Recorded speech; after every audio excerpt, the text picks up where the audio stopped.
grupo vai falar sobre uma apelação distribuída para a 8ª Câmara Civil do TJ Paraná, que tem como parte o senhor Emerson Antônio Machado e a Cooperativa de Trabalho dos Proprietários de Veículos de Cargas SegTruck.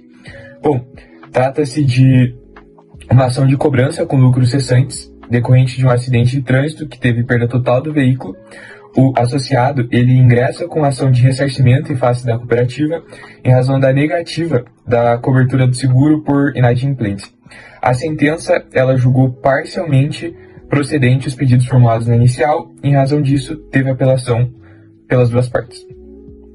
Bom, iniciada a sessão do julgamento ali, o relator presidente, ele abre a palavra para o advogado da seguradora, que dispensa a leitura do relatório e inicia então a sua sustentação oral. Ele fala um pouco sobre o ressarcimento dos débitos de IPVA, taxa de licenciamento e seguro obrigatório referentes ao período posterior ao sinistro, que foi requerido pelo autor.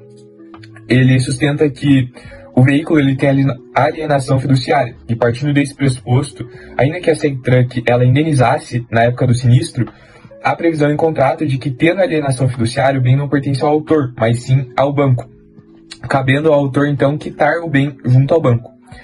E, sendo assim, é infundado o pedido do autor. E, para além disso, ele sustenta que era só o autor, após a perda total do veículo, comparecer ao Detran e pedir a baixa do veículo, não tendo que pagar, então, os referidos encargos, as referidas taxas cobradas pelo autor nessa ação.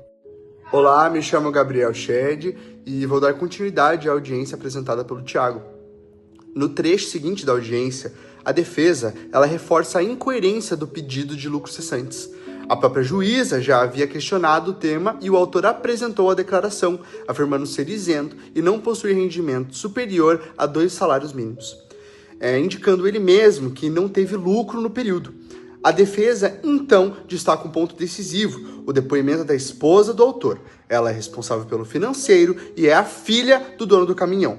Em carta precatória, ela afirma textualmente que o caminhão não teve lucro, e a pergunta é repetida e a resposta continua a mesma: nenhum lucro. Este depoimento, segundo a defesa, desmonta a tese de lucros cessantes. Além disso, reforça que o caminhão era antigo, modelo 2010, com pouca lucratividade. A defesa argumenta que não basta apresentar o faturamento de um único mês sem demonstrar despesas, especialmente num veículo que transporta grãos e tem forte sazonalidade. Por fim, a defesa pede que, caso haja condenação, seja observada a regra de cooperatividade, reposição do bem e não indenização em dinheiro, considerando o valor da tabela da época do sinistro. Então, agora eu vou explicar sobre o voto do desembargador Everton. Então, primeiramente, ele exemplifica que o recurso de apelação já havia sido julgado anteriormente, ocasião em que ele era o relator original, porém aquele julgamento acabou sendo anulado. Então, mesmo assim, ele afirma que suas conclusões permanecem as mesmas do julgamento anterior. Então, ele primeiramente começa analisando o recurso da cooperativa SegTruck, que é a parte ré. Ele observa também que a parte autora, nas suas contrarrazões, sustentou que a alegação de excesso de velocidade está preclusa, pois não foi apresentada na contestação. O desembargador concorda que na fase postulatória a ré não mencionou excesso de velocidade em momento algum, tendo levantado essa questão somente depois da fase de instrução. Por isso, ele acolhe a preliminar e conhece o recurso da parte ré apenas em parte. Em seguida, o desembargador ele passa ao exame da parte conhecida do recurso. Então, primeiramente, ele vai afastar a alegação da sentença extra petita e também rejeita o argumento da cooperativa de que, por não ser seguradora, o contrato não poderia ser tratado como um contrato de seguro. Porém, para o desembargador, a cooperativa presta serviço de proteção veicular, então o contrato ele se assemelha sim a um contrato de seguro. O desembargador também acolhe o pedido para que sejam pagos os valores de PVA, taxa de licenciamento e seguro obrigatório. Por outro lado, não aceita o pleito do autor quanto ao pagamento de lucros cessantes. Ao final, ele conhece parcialmente o recurso da ré e, na parte conhecida, nega provimento. Já o recurso do autor é parcialmente provido apenas para condenar a ré ao pagamento de PVA, da taxa de licenciamento e do seguro obrigatório. Olá a todos, é um prazer, o meu nome é Vitor. Eu vim apresentar resumidamente o voto da desembargadora que votou posteriormente ao relator, também apresentado pela minha colega Thalita, e para isso eu vou elencar alguns pontos. O principal deles é que a desembargadora ela acompanhou a divergência e votou a favor do autor, e para isso ela elencou os seguintes argumentos. Ela mencionou a prova e contrato, que ela lembra que o autor juntou o contrato de transporte no valor de R$ 12.000 mensais, que foram firmados 3 meses antes do acidente. E para isso, ela prova que o caminhão gerava renda ligada ao contrato de transporte.